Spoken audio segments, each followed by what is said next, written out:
Love does not dominate, it cultivates. Johann Wolfgang von Goethe.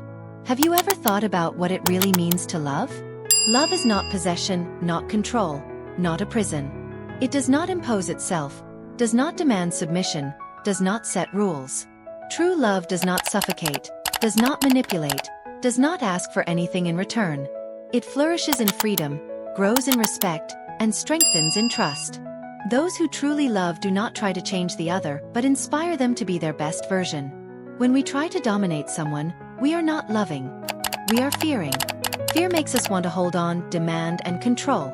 But love is not born from fear. It is born from surrender. It does not scream. It whispers. It does not demand. It offers. It does not imprison. It sets free.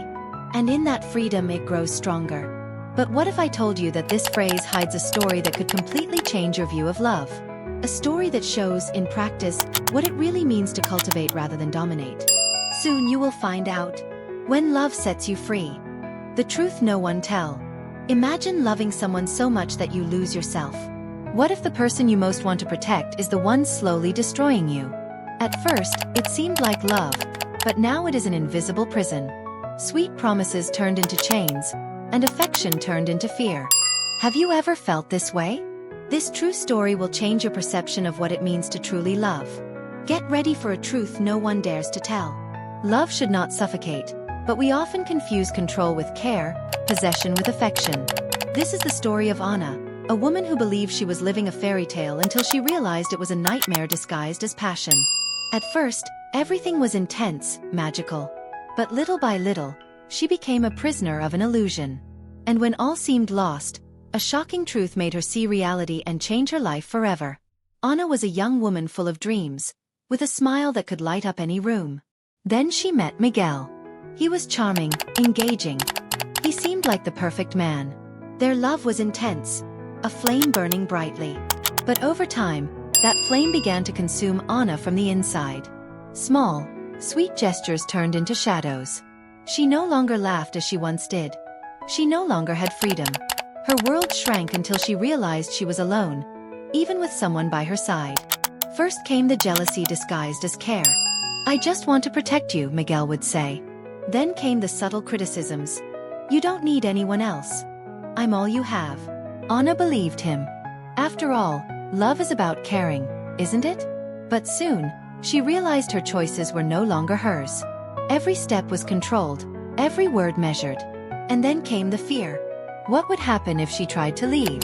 Love was supposed to protect her, but hers now felt like a glass cage. Anna tried to justify it. "He's just afraid of losing me." But the truth was different. It was she who was afraid. Friends drifted away. Family became a distant echo. Her dreams were erased, one by one. And whenever she tried to reclaim her voice, Miguel made her feel ungrateful. "After everything I've done for you?" So she remained silent. It was easier that way. But with every silence, with every hidden tear, a part of her died. Until one day, she looked in the mirror and no longer recognized herself. Then something unexpected happened. In a cafe, a stranger looked deep into Anna's eyes and said, "You look like a bird with clipped wings." That hit hard. For the first time, Anna saw the truth reflected in someone else. Love does not imprison. Love cultivates. But how do you escape from a cage you built yourself? The fear was paralyzing, but something inside her awakened. It was time to choose between continuing to fade away or fighting to find herself again. That night, Anna made a decision. She packed her things and left. But Miguel appeared, desperate. He cried, begged, promised to change. He said that without her, he would be nothing. And her heart ached. But a voice inside her screamed, "If you go back, you will never leave again." So with tears in her eyes, she took a step forward. Then another. And she didn't look back. It was the hardest moment of her life, but also the most liberating. Finally, she chose herself. The first days were chaos. The fear of being alone, the guilt for leaving. But with each sunrise, the pain made way for something new. Hope. She rediscovered her voice, her dreams. She found support in people who truly wanted her happiness.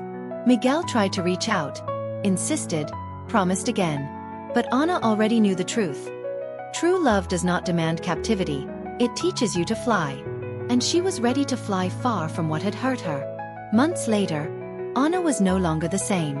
The sparkle in her eyes had returned. Her laughter, once stifled, now echoed freely. What once seemed impossible was now reality. Looking back, she understood. She never needed to be saved by anyone. True love begins within. And by loving herself, she finally made space for a love that does not hurt, does not suffocate, but instead, flourishes. Many people remain trapped in toxic relationships, mistaking love for possession, care for control. But true love does not suffocate. It inspires. If you relate to this story, remember, you deserve a love that helps you grow, not disappear. Loving yourself is not selfishness. Freeing yourself is not weakness. True love allows the other to shine without dimming your own light. And what about you? Would you have the courage to leave? Do you know someone who needs to hear this message? Share this story and leave a comment. What does true love mean to you? Subscribe for more stories that can change lives.